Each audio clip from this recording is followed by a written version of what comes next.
નમસ્કાર દર્શક મિત્રો, the HB Kapadia group of schools અને જીએસટીવીના સંયુક્ત ઉપક્રમે પાસ થવાના પંચામૃત કાર્યક્રમમાં હું ધવલ શાહ આપનું હાર્દિક સ્વાગત કરું છું।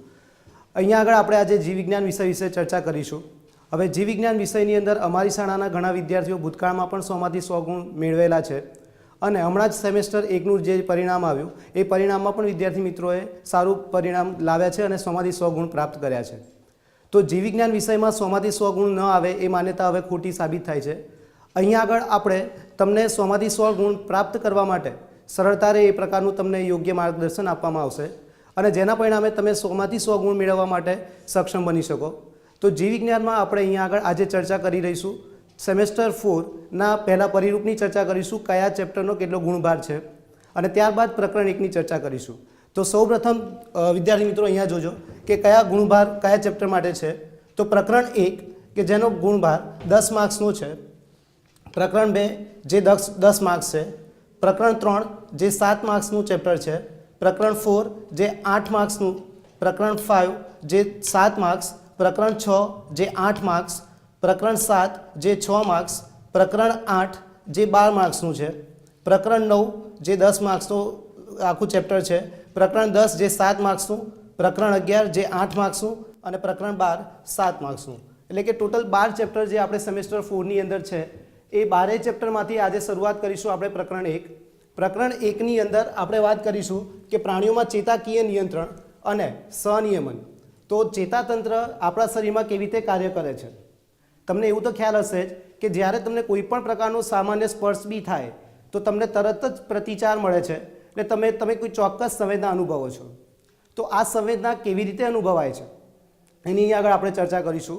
તો સૌ પહેલાં ચેતાતંત્ર માટે ચેતાકીય નિયંત્રણ અને સંનિયમનની વાત કરીએ તો તમને ખ્યાલ છે કે સજીવનો કોઈ પણ રચનાત્મક અને ક્રિયાત્મક એકમ લો તો પછી એક કોષી સજીવ હોય કે પછી બહુકોષી સજીવ હોય, જેમાં આપણે એને કોષ તરીકે લઈએ છીએ। એટલે કે એક કોષી કે બહુકોષી કોઈ પણ સજીવ હોય એનો રચનાત્મક અને ક્રિયાત્મક એકમ તરીકે આપણે કોષ લઈએ છીએ। એવી જ રીતે ચેતાતંત્રની રચનામાં પણ ચેતાતંત્રનો રચનાત્મક અને ક્રિયાત્મક એકમ તરીકે ચેતાકોષ હોય છે। તો એક ચેતાકોષ એ કેવો હોય છે અને એની રચના કેવી હોય છે, જેની આપણે અહીંયા આગળ આકૃતિ દર્શાવેલી છે, તેના વિશે આપણે ફટાફટ નામનિર્દેશન જોઈ લઈશું। તો અહીંયા આગળ ચેતાકોષની આકૃતિ તમને દર્શાવેલ છે કે આ એક ચેતાકોષ છે। દરેક ચેતાકોષની રચનામાં એક કોષકાય આવેલું હોય છે અને કોષકાયમાંથી વિવિધ પ્રવર્ધો ઉદ્ભવતા હોય છે, જેમાં ટૂંકા પ્રવર્ધો જે હોય છે જેને આપણે શિખાતંતુ તરીકે ઓળખીશું, અને જે એક જ અને લાંબો તંતુ જે છે એને ચેતાક્ષ અથવા અક્ષતંતુ તરીકે ઓળખીશું। કોષકાયની રચનાની વાત કરીએ તો સૌ પહેલાં કોષકાય કેવો હોય તો સામાન્ય રીતે ચેતાકોષમાં કોષકાય એ ઘણીવાર ગોળ, લંબગોળ કે પછી તારાકાય હોય છે। અહીંયા આગળ જે દર્શાવેલો કોષકાય છે એ તારાકાય છે અને એમાંથી પ્રવર્ધો ઉદ્ભવે છે, જેમાં શિખાતંતુ જે છે એ પ્રમાણમાં ટૂંકા છે અને અણીદાર છેડા ધરાવે છે, અને એક લાંબો જે હોય છે એ ચેતાક્ષ અથવા અક્ષતંતુ છે। બીજું કે કોષકાયની રચનાની અંદર કોષરસ આવેલો છે અને એ કોષરસની અંદર ગોલ્ગીકાય, કણાભસૂત્ર જેવી અંગિકાઓ આવેલી હોય છે। એ ઉપરાંત અંદરની બાજુએ ગોળ કે લંબગોળ કોષ કેન્દ્ર છે।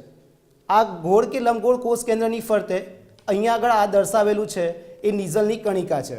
નિઝલની કણિકા જે બેઝોફિલિક કણિકા તરીકે ઓળખાય છે, કારણ કે એ બેઝિક પ્રકારના અભિરંજકથી અભિરંજિત થાય છે, જેના લીધે આપણે એને બેઝોફિલિક કણિકા તરીકે ઓળખીશું। અને એમાંથી જે લાંબો પ્રવર્ધ ઉદ્ભવે છે જેને આપણે કીધું ચેતાક્ષ અથવા અક્ષતંતુ। ચેતાક્ષ અથવા અક્ષતંતુની ફરતે બે પડ આવેલા છે, એક છે મજ્જાપડ અને એની બહારની બાજુએ આવેલું છે એ ચેતાતંતુ પડ। ચેતાતંતુ પડ જે એક શ્વાનના કોષનું આવરણ જ છે, એટલે ચેતાતંતુ પડ જે સૌથી બહાર દર્શાવ્યું છે એક પ્રકારનો એ શું છે, શ્વાનનો કોષ, એટલે શ્વાનના કોષનું આવરણ છે। અંદરની બાજુએ જે આવેલું છે એ મજ્જાપડ છે, જે ચરબીનું અવાહક પડ તરીકે વર્તે છે। બીજું કે તેની અંદર મજ્જાપડ સળંગ નથી, પણ વચ્ચે વચ્ચે તૂટક હોય છે। જ્યાં તૂટક મજ્જાપડ છે એ વિસ્તારને આપણે કહીશું રેનવીયરની ગાંઠ। અને ચેતાક્ષના સૌથી નીચેની બાજુએ જે પ્રવર્ધો છે ત્યાં આગળ પણ ગાંઠ જેવી રચના જોવા મળે છે, જેને આપણે કહીશું ચેતોપાગમીય ગાંઠ। અને આ ચેતોપાગમીય ગાંઠમાંથી ચેતાપ્રેષક દ્રવ્ય અથવા ન્યુરોટ્રાન્સમીટરનો સ્ત્રાવ થાય છે, જે ઉર્મિ વેગના વહન સાથે સંકળાયેલું છે। તો અહીંયા આગળ આ ચેતાકોષની તમને બહુ ઝડપથી માહિતી આપી દીધી કે કેવી રચના હોય, પણ આ ચેતાકોષમાં જે પ્રવર્ધોની સંખ્યા છે એ પ્રવર્ધોની સંખ્યાને આધારે ચેતાકોષના 3 પ્રકાર પડે છે. એક ધ્રુવી ચેતાકોષ, દ્વિધ્રુવી ચેતાકોષ અને બહુધ્રુવી ચેતાકોષ. એક ધ્રુવી ચેતાકોષ હોય તો એક ધ્રુવી ચેતાકોષની અંદર માત્ર એક જ અક્ષતંતુ કે શિખાતંતુ જે ગણો હોય એક જ પ્રવર્ધ આવેલો હોય તો આપણે એને કહીશું એક ધ્રુવી ચેતાકોષ. દ્વિધ્રુવી ચેતાકોષ કે જેની અંદર એક અક્ષતંતુ અને એક શિખાતંતુ આવેલો છે તો એને કહીશું દ્વિધ્રુવી ચેતાકોષ. અને એક કરતાં વધારે પ્રવર્ધો જે દર્શાવે છે એને કહીશું બહુધ્રુવી ચેતાકોષ. એક ધ્રુવી ચેતાકોષ સામાન્ય રીતે જોવા મળે છે ગર્ભાવસ્થા દરમિયાન જે ચેતાકોષોનું નિર્માણ થાય છે ત્યારે, કે જેમાં એ અક્ષતંતુ કે શિખાતંતુ જે ગણો હોય એક જ પ્રકારનો ચેતાકોષ એ હોય છે, એને કહીશું એક ધ્રુવી ચેતાકોષ. દ્વિધ્રુવી ચેતાકોષ જે આંખની રચનામાં સૌથી અંદરની બાજુએ આવેલું પટલ જેને કહીએ છીએ નેત્રપટલ એની રચનામાં આવેલું હોય છે. જ્યારે બહુધ્રુવી ચેતાકોષ એ મગજ અને કરોડરજ્જુના વિસ્તારમાં, એમાં મગજમાં બૃહદ મસ્તિષ્કના વિસ્તારની અંદર તમને જોવા મળે છે. તો અહીંયા આગળ જે દર્શાવેલો ચેતાકોષ છે એ બહુધ્રુવી પ્રકારનો છે કારણ કે એમાં શિખાતંતુઓની સંખ્યા વધારે છે અને અક્ષતંતુ દર્શાવેલો છે. તો આ જે ચેતાકોષની વાત કરી એ થયો બહુધ્રુવી ચેતાકોષ. કોઈ પણ ચેતાકોષ હોય તો એની અંદર 2 પ્રકાર પડે છે. એ મજ્જાપડના આધારે 2 પ્રકાર પડે. જો મજ્જાપડ હોય તો એવા ચેતાતંતુને આપણે કહીશું મજ્જિત ચેતાતંતુ, અને જો આવો મજ્જાપડ આવેલું ન હોય તો એને કહીશું અમજ્જિત ચેતાતંતુ. સામાન્ય રીતે તમને એટલો તો ખ્યાલ છે કે ચેતાકોષ જે છે એ ઉર્મિવેગના સર્જન અને વહન સાથે સંકળાયેલું છે. હવે ઉર્મિવેગનું સર્જન અથવા વહન શું, તો એનું ટૂંકમાં તમને કહી દઈએ કે તમને કોઈ પણ પ્રકારની સંવેદના થાય, એટલે તમને કોઈ સ્પર્શ કરે કે તમને કોઈ એવી સ્મેલ આવે, તમને એવી કોઈ પ્રકારનું તમે દ્રશ્ય જુઓ તો એ કોઈ પણ પ્રકારની સંવેદના થઈ તો એ સંવેદનાને આપણે ઉર્મિવેગ કહીએ છીએ. દાખલા તરીકે તમને કોઈ સ્પર્શ કરે છે તો એ વખતે ઉર્મિવેગનું સર્જન થાય અને ત્યાંથી એક ચોક્કસ મગજ કે કરોડરજ્જુ સુધી સંવેદના પહોંચે, અને મગજ અને કરોડરજ્જુ સુધી સંવેદના પહોંચ્યા પછી ત્યાંથી તમે યોગ્ય પ્રતિચાર આપો છો, એટલે કે જો ગરમ વસ્તુને અડો તો હાથ તમે ખેંચી લો છો, તો એ જે યોગ્ય પ્રકારની પરાવર્તી ક્રિયા દર્શાવો છો એ જે ઉર્મિવેગનું સર્જન અથવા ઉર્મિવેગના વહન દ્વારા શક્ય બને છે. તો ઉર્મિવેગના સર્જન અને વહન સાથે સંકળાયેલા છે કોઈ ચોક્કસ પ્રકારના રસાયણો જેને કહીશું ચેતાપ્રેષક દ્રવ્યો. પણ ઉર્મિવેગનું સર્જન અને વહન કેવી રીતે થાય છે, તો ઉર્મિવેગના સર્જન અને વહન સાથે સંકળાયેલા છે સોડિયમ અને પોટેશિયમ જેવા આયનો. સામાન્ય રીતે અનુત્તેજિત સ્થિતિ હોય ત્યારે ચેતાતંતુમાં બહારની સપાટી ઉપર ધન વીજભારિત હોય છે અને અંદરની સપાટી પર ઋણ વીજભારિત હોય છે. એટલે કે જ્યારે તમને કોઈ પણ પ્રકારની સંવેદના મળતી નથી ત્યારે ચેતાતંતુમાં બહારની સપાટી ઉપર ધન વીજભાર અને અંદરની સપાટી ઉપર ઋણ વીજભાર હોય છે. તો આવી જે પરિસ્થિતિ છે એને કહીએ છીએ આપણે વિશ્રામી કલાવી સ્થિતિમાન અથવા વિધ્રુવીકરણ, કે જ્યાં તમને કોઈ પણ પ્રકારની સંવેદના થતી નથી અને એને વિશ્રામી કલાવી સ્થિતિમાન તરીકે ઓળખીશું. પણ જ્યારે સંવેદના મળે છે, તમને કોઈ સ્પર્શ કરે છે કે કોઈ ચોક્કસ પ્રકારની સ્મેલ આવે છે તો એ વખતે ચેતાતંતુમાં સોડિયમ અને પોટેશિયમના સંકેન્દ્રણમાં ફેરફાર થાય છે. એટલે પહેલાં મેં તમને હમણાં જ કીધું એ પ્રમાણે કે બહાર ધન વીજભાર અને અંદર ઋણ વીજભાર, બહાર સોડિયમ વધારે હોય અંદર પોટેશિયમ વધારે હોય તો એનાથી ઊંધી પરિસ્થિતિ જોવા મળે. એટલે કે બહારની સપાટી ઉપર પોટેશિયમ વધે છે અને અંદરની સપાટી પર સોડિયમનું પ્રમાણ વધે છે. તો જ્યારે બહારની બાજુએ પોટેશિયમ વધે, અંદરની બાજુએ સોડિયમ વધે, એ પરિસ્થિતિ જે થઈ જેને આપણે કહીશું સક્રિય કલાવી સ્થિતિમાન. તો સક્રિય કલાવી સ્થિતિમાન જ્યારે સર્જાય એટલે એવું કહી શકાય કે ઉર્મિવેગનું સર્જન થયું. પણ સક્રિય કલાવી સ્થિતિમાન સર્જાવા માટે ચોક્કસ આયન માર્ગ કે આયન પંપ સંકળાયેલા હોય છે. આયન માર્ગ અથવા આયન પંપ એ શું છે, તો એ કોષરસ પટલમાં આવેલા એક પ્રકારના પ્રોટીન જ છે કે જે પ્રોટીન બહારથી આયનોને અંદર આવવા દે અથવા અંદરના આયનોને બહારની તરફ જવા દે. તો એના આધારે એ પ્રોટીનના આધારે આપણે 2 પ્રકાર પાડીએ છીએ. એક છે આયન માર્ગ અને બીજો છે આયન પંપ. આયન માર્ગ એ કોઈ ચોક્કસ આયન માટે વિશિષ્ટ એવો માર્ગ છે. જેમ કે સોડિયમ માર્ગ હોય તો ફક્ત સોડિયમને જ અવર જવર કરવા દે, એટલે સોડિયમને બહારથી અંદર આવવા દે અથવા અંદરથી બહાર જવા દે. એવી રીતે જો પોટેશિયમ માર્ગ હોય તો પોટેશિયમ માર્ગ બહારથી અંદર અથવા બહાર આવવા માટે માત્ર પોટેશિયમને પરમિશન આપે છે. તો આવી રીતે ક્લોરીન માર્ગ, કેલ્શિયમ માર્ગ, આવા ચોક્કસ આયન માર્ગ હોય છે કે જે કોઈ ચોક્કસ આયનની લેવડ દેવડ થવા દે છે. જ્યારે બીજું વાત કરીએ તો સોડિયમ પોટેશિયમ પંપ. પંપ એટલે એક પ્રકારે આયન પંપ કહેવાય. આયન પંપ જે 2 આયનોનું દ્વિમાર્ગી પસંદગીપૂર્વક વહન કરે પણ એની અંદર શક્તિ વપરાય છે. એટલે કે એટીપી સ્વરૂપે શક્તિ વપરાય ત્યારે જ એ આયનોની ફેરબદલી થાય. અને જ્યારે શક્તિ વપરાતી હોય તો તમને ખ્યાલ છે એ પ્રમાણે કે જેની અંદર સામાન્ય રીતે એટીપી વપરાય, અને એટીપી વપરાય એટલા માટે સંકેન્દ્રણ ઢાળની વિરુદ્ધ દિશામાં વહન થાય. સંકેન્દ્રણ ઢાળની વિરુદ્ધ દિશામાં વહન થાય એનો અર્થ એવો થયો કે જ્યારે સોડિયમ બહારથી વધારે પ્રમાણમાં અંદર આવતા હોય ત્યારે જો એ બહારની બાજુ વધારે પ્રમાણ હોય અને અંદરની બાજુ ઓછું પ્રમાણ હોય તો એ સંકેન્દ્રણ ઢાળની દિશામાં વહન થયું. પણ જ્યારે બહાર વધારે હોય અને અંદર ઓછા હોય ત્યારે સોડિયમ જ્યારે અંદરથી બહારની તરફ જાય છે એટલે કે ઓછા સંકેન્દ્રણથી વધુ સંકેન્દ્રણ તરફ જાય છે, એટલે કે સંકેન્દ્રણ ઢાળની વિરુદ્ધ દિશામાં જ્યારે વહન થાય ત્યારે એ પ્રકારના વહનને આપણે સક્રિય વહન કહીએ છીએ. અને સક્રિય વહન જે સંકેન્દ્રણ ઢાળની વિરુદ્ધ દિશામાં થાય અને વિરુદ્ધ દિશામાં થતું હોય એ દરમિયાન એટીપી સ્વરૂપે શક્તિ વપરાતી હોય છે. તો જ્યારે બી ઉર્મિ વેગનું સર્જન થાય ત્યારે સોડિયમનું પ્રમાણ અંદરની બાજુ વધે અને બહારની બાજુએ પોટેશિયમનું પ્રમાણ વધે. તો જ્યારે બહારથી સોડિયમ અંદર આવે ત્યારે કામ કરે છે એ સોડિયમ માર્ગ. સોડિયમ માર્ગ જે આયન માર્ગ છે અને જે સંકેન્દ્રણ ઢાળની દિશામાં આયનોના વહન સાથે સંકળાયેલા છે. એટલે જ્યારે સોડિયમ બહારથી વધુ સંકેન્દ્રણથી ઓછા સંકેન્દ્રણ તરફ આવે એટલે કે જે શક્તિનો વપરાશ કરતા નથી અને બહારથી સોડિયમ અંદર આવે છે તો એ થયું નિષ્ક્રિય વહન. અને આ રીતે અંદરની બાજુએ સોડિયમનું પ્રમાણ વધતું જાય છે. જેમ જેમ સોડિયમનું પ્રમાણ વધતું જાય છે તેમ તેમ અંદરની સપાટી ધન વીજભારિત બને છે અને બહારની સપાટી ઋણ વીજભારિત બને છે, જેને આપણે કહીશું ઉર્મિ વેગનું સર્જન થયું. હવે ઉર્મિ વેગ તો સર્જાઈ ગયો, જ્યાં તમને સંવેદના મળી ત્યાં આગળ ઉર્મિ વેગ સર્જાયો, પણ ત્યાંથી ઉર્મિ વેગને આગળ મોકલવો પણ જરૂરી છે. તો જ કોઈ ચોક્કસ મગજ કે કરોડરજ્જુ સુધી એ પહોંચે અને તમે કોઈ પ્રતિચાર આપી શકો. તો એ ત્યાં આગળ પહોંચવા માટેની જે પ્રક્રિયા છે એને કહીશું ઉર્મિ વેગનું વહન. તો ઉર્મિ વેગનું વહન જે થાય છે એમાં સોડિયમ પોટેશિયમ તો ભાગ લે જ છે. એટલે જ્યારે સોડિયમ અંદર આવે છે ત્યારે કીધું વિધ્રુવીકરણ, અને પોટેશિયમ બહાર જાય ત્યારે થઈ જાય ફરી પાછું એની મૂળ સ્થિતિમાં આવે, એને કહીશું પુનઃધ્રુવીકરણ. તો આ રીતે ઉર્મિ વેગના વહન દરમિયાન પહેલાં વિધ્રુવીકરણ થાય, પછી ફરી પાછું પુનઃધ્રુવીકરણ થાય. આમ વિધ્રુવીકરણ પુનઃધ્રુવીકરણ પ્રક્રિયા સતત ચાલ્યા જ કરે. તો એ ચેતાકોષમાં કેવી રીતે થાય છે તો એ તમે અહીંયા જોશો તો ખ્યાલ આવશે કે ધારો કે અહીંયા આગળ ઉર્મિ વેગ સર્જાયો તો અહીંયાથી ઉર્મિ વેગનું વહન જ્યારે થાય ત્યારે આટલા ભાગની અંદર પહેલાં બહારની બાજુએ ધન વીજભાર વધારે હતો, અંદરની બાજુએ ઋણ વીજભાર વધારે હતો. એ પરિસ્થિતિની અંદર વિધ્રુવીકરણ થતું નથી. પણ જ્યારે સોડિયમ બહારથી અંદર આવવાનું ચાલુ થાય અને અંદરથી પોટેશિયમ બહાર આવવાનું ચાલુ થાય એટલે વિધ્રુવીકરણ પુનઃધ્રુવીકરણ વિધ્રુવીકરણ પુનઃધ્રુવીકરણ એ રીતે થતાં થતાં થતાં આવી રીતે ઉર્મિ વેગ શું થાય છે આગળ વધતો જાય છે. અને પરિણામે તમને ધારો કે અહીંયાથી સંવેદના મળી તો અહીંયાથી એ સતત આગળ વહન પામતો જાય છે. પણ સામાન્ય રીતે જેમાં મજ્જિત ચેતાતંતુ હોય એટલે કે મજ્જાપડ જોવા મળે છે તો એવા મજ્જાપડ ધરાવતા ચેતાકોષમાં ઉર્મિ વેગનું જ્યારે વહન થાય છે ત્યારે એ અહીંયા આગળ ઉર્મિ વેગ સર્જાયા પછી એ રેનવીયરની ગાંઠ ઉપર કૂદકો મારે છે. એટલે કે અહીંયા વિધ્રુવીકરણ થયું એટલે તરત જ ફરી પાછું અહીંયા વિધ્રુવીકરણ થશે, ત્યાંથી ફરી પાછું અહીંયા વિધ્રુવીકરણ થશે, ત્યાંથી ફરી પાછું અહીંયા વિધ્રુવીકરણ થશે.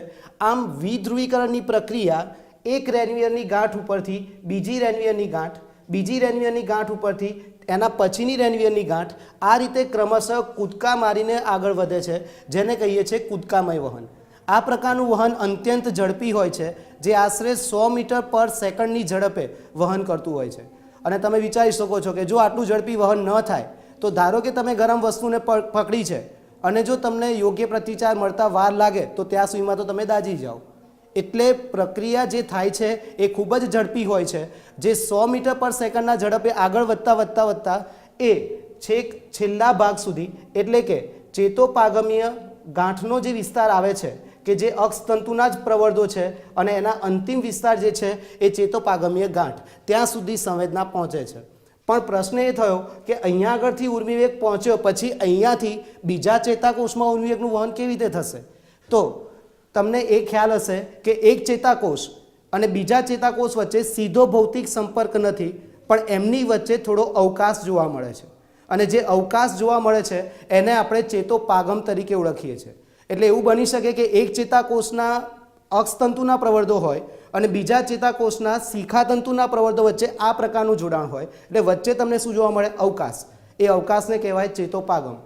અથવા એવું બી બને કે ચેતાકોષના અક્ષતંતુના પ્રવર્ધો અને બીજા ચેતાકોષના જે કોષકાય છે એની વચ્ચે પણ આવી રીતે અવકાશ જોવા મળે એને કહીશું ચેતોપાગમ.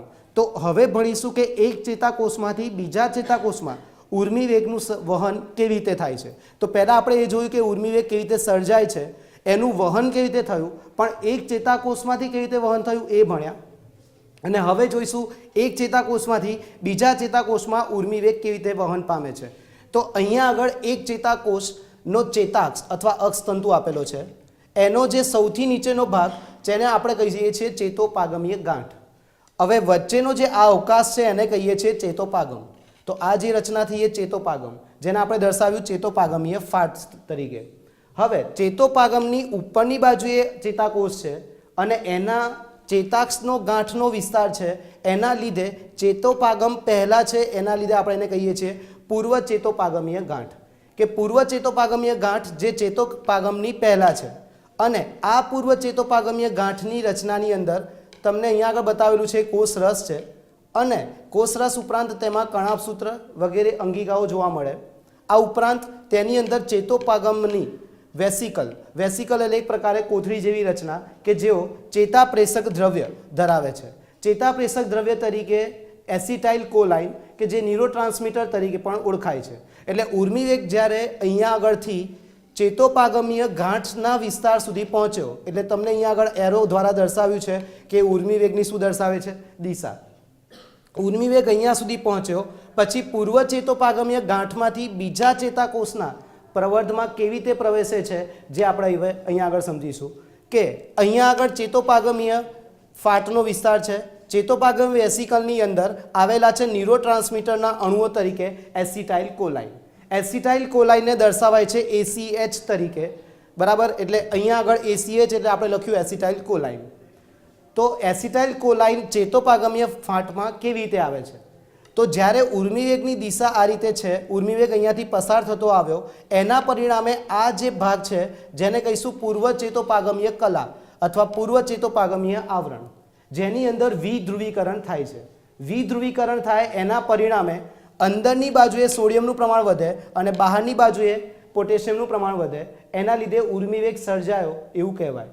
જ્યારે આ કલા અથવા આવરણ વિધ્રુવીકરણ પામે છે એના પરિણામે આ પટલ અથવા આવરણ કે જેને આપણે પૂર્વ ચેતોપાગમીય કલા કહીએ છીએ, એ કલાની કેલ્શિયમની પ્રવેશશીલતાનો માર્ગ વધે છે.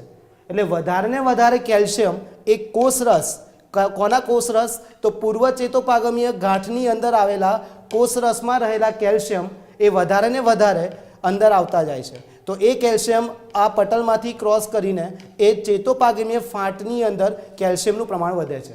જેમ જેમ કેલ્શિયમનું પ્રમાણ વધતું જાય તેમ તેમ એના લીધે એ કેલ્શિયમ સામાન્ય રીતે આ ચેતોપાગમીય વેસિકલની અંદરથી ન્યુરોટ્રાન્સમીટરને મુક્ત કરવા માટે પ્રેરે છે. એટલે કેલ્શિયમ વધારે અંદર ગયો અને એના લીધે શું થયું, ન્યુરોટ્રાન્સમીટર અહીંયાથી મુક્ત થયો. ન્યુરોટ્રાન્સમીટર તરીકે મુક્ત થાય છે એસિટાઇલ કોલાઇન. આ એસિટાઇલ કોલાઇન ચેતોપાગમની ફાટમાં આવે છે અને એના પછીના જે ચેતોપાગમ પછીનું જે આવરણ છે એને આપણે કહીએ છીએ પશ્ચ ચેતોપાગમીય કલા અથવા આવરણ. તો ચેતોપાગમ પછી છે એટલે એને નામ આપ્યું પશ્ચ ચેતોપાગમીય કલા. આ પશ્ચ ચેતોપાગમીય કલા ઉપર રિસેપ્ટર આવેલા છે. આ જે રિસેપ્ટર દેખાય એ રિસેપ્ટર એસિટાઇલ કોલાઇન જે ન્યુરોટ્રાન્સમીટર તરીકે મુક્ત થાય છે, એ ન્યુરોટ્રાન્સમીટર તરીકે મુક્ત થયેલા એસિટાઇલ કોલાઇનના રિસેપ્ટર છે. જ્યારે પણ એસિટાઇલ કોલાઇન અહીંયાથી મુક્ત થાય છે એ એસિટાઇલ કોલાઇન આ રિસેપ્ટર સાથે જોડાય છે. પણ ખાસ ધ્યાનમાં રાખવા જેવી વસ્તુ વિદ્યાર્થી મિત્રો કે અહીંયા આગળ એસિટાઇલ કોલાઇન મુક્ત થયા પછી રિસેપ્ટર સાથે જોડાય છે, પણ એસિટાઇલ કોલાઇન એ એના પછીના ચેતાકોષની અંદર પ્રવેશતા નથી. એટલે કે એસિટાઇલ કોલાઇન ખાલી રિસેપ્ટર સાથે જોડાય, જેવા રિસેપ્ટર સાથે એસિટાઇલ કોલાઇન જોડાય છે એવું તરત જ એના પછીના પશ્ચેતોપાગમીય કલાની અંદર વિધ્રુવીકરણ થાય છે.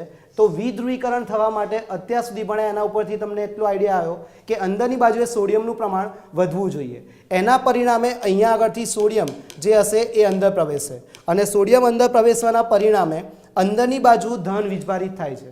અંદરની બાજુ જે ધન વીજભારિત થાય છે એના લીધે અંદરની સપાટી થઈ ધન વીજભારિત, એના લીધે થયું વિધ્રુવીકરણ. એટલે કે અહીંયા આગળથી સોડિયમ ખસીને અહીંયા આગળ આવ્યો એટલે ઉર્મિવેગ અહીંયા આગળથી અહીંયા આગળ આવે છે. એટલે એક ચેતાકોષમાંથી બીજા ચેતાકોષમાં આવે છે. પણ ચેતાકોષમાં આવ્યા પછી શું થાય, તો અહીંયા આગળ જે એસિટાઇલ કોલાઇન છે એ એસિટાઇલ કોલાઇન ઈ ફોર એસ્ટરેઝ જે ઉત્સેચક છે એ ઉત્સેચકની મદદથી એસિટાઇલ કોલાઇન એસ્ટરેઝ દ્વારા એસિટાઇલ કોલાઇનનું વિઘટન થાય છે. એસિટાઇલ કોલાઇનનું વિઘટન થવાના પરિણામે એસિટિક એસિડ અને કોલાઇનનું નિર્માણ થાય છે.